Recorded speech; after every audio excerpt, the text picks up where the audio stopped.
नमस्कार, star education में आप सबका स्वागत है। और इसी के साथ मैं चैप्टर 5 का वीडियो नहीं डाल पा रही थी क्योंकि लॉकडाउन में इंक ख़त्म हो गया है। तो आप लोग समझ ही सकते हैं कि इंक नहीं तो फिर क्लास नहीं। तो हमने सोचा कि कितना दिन लॉकडाउन का इंतज़ार करें, अपने कॉपी से ही बना के डाल देती हूँ।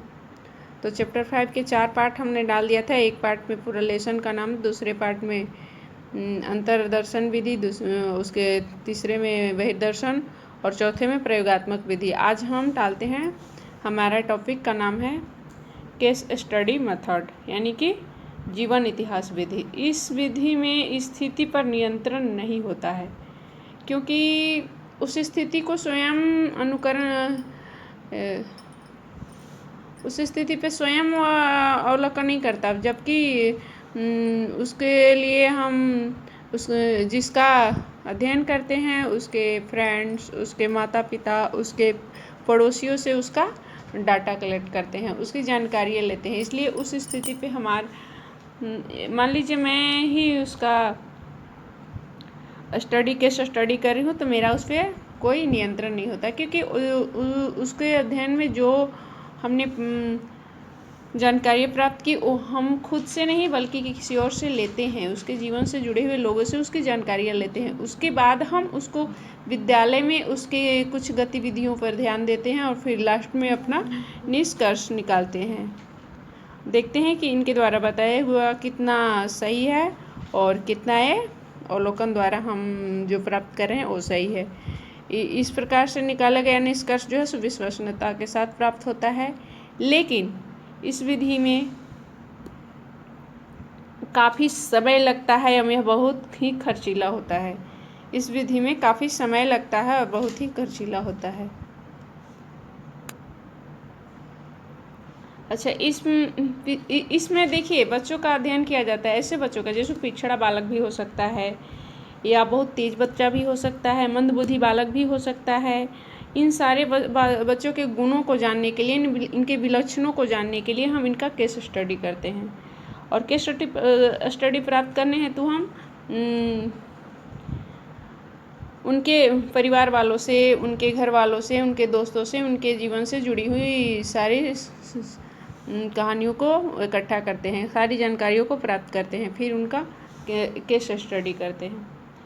बच्चे की विलक्षणता का वास्तविक कारण जानने हेतु उनके परिवार, पड़ोस, मित्र आदि से जो जानकारी प्राप्त करते हैं वो पूर्णतः हमारे नियंत्रण में नहीं होता, वो किसी के द्वारा बताया गया होता है। इसलिए हम पे उस पर अवलोकनकर्ता का नियंत्रण नहीं होता है।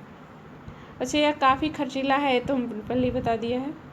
और इस प्रकार से निकाला गया निष्कर्ष विश्वसनीयता के साथ प्राप्त होता है। देखिए, मान लीजिए एक बच्चा है जो काफ़ी मंद बुद्धि की तरह रहता है। मान लीजिए यहाँ देखिए मंद बुद्धि है, तो वो ऐसा क्यों करता है, उसके लाइफ में क्या बीता होगा, उसके ऐसा क्यों है, उसे कैसे सुधारा जा सकता है, उसको किस दिशा में विकास की ओर ले जाया जा सकता है। इसके लिए हम पहले उसका क्या करते हैं, केस स्टडी करते हैं। क्या करते हैं, केस स्टडी करते हैं।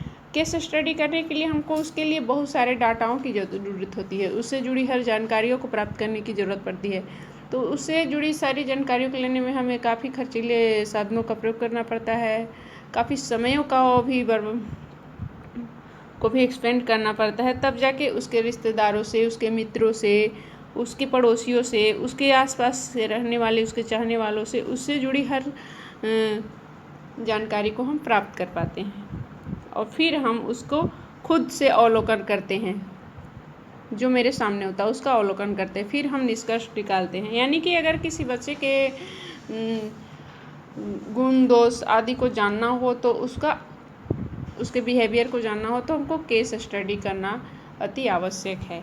और एक केस स्टडी का अवलोकन कोई सामान्य व्यक्ति नहीं कर सकता है क्योंकि एक अनुभवी, एक जानकार, एक विशेषज्ञ ही इसका प्रयोग कर सकते हैं। जनरल व्यक्ति इसका अध्ययन नहीं कर सकते। तो चलिए हम इसी के साथ हमारा ये वीडियो जो है तो कंप्लीट हो गया, चूँकि टॉपिक बहुत छोटा है। और अगर क्वेश्चन आए कि एक बच्चा है वह मंदबुद्धि है वह ऐसा क्यों है, कैसे है। तो इस विधि के लिए उस बच्चे के विकास के लिए, उसके व्यवहार की जानकारी के लिए, उसके विकास के पथ का प्रदर्शन के लिए हमें किस विधि का प्रयोग करना चाहिए। तो आप सबसे पहले उस बच्चे का केस स्टडी विधि द्वारा केस जीवन इतिहास को खंगालेंगे और फिर उसके बारे में उससे जुड़ी जानकारी को प्राप्त करके निष्कर्ष निकालेंगे।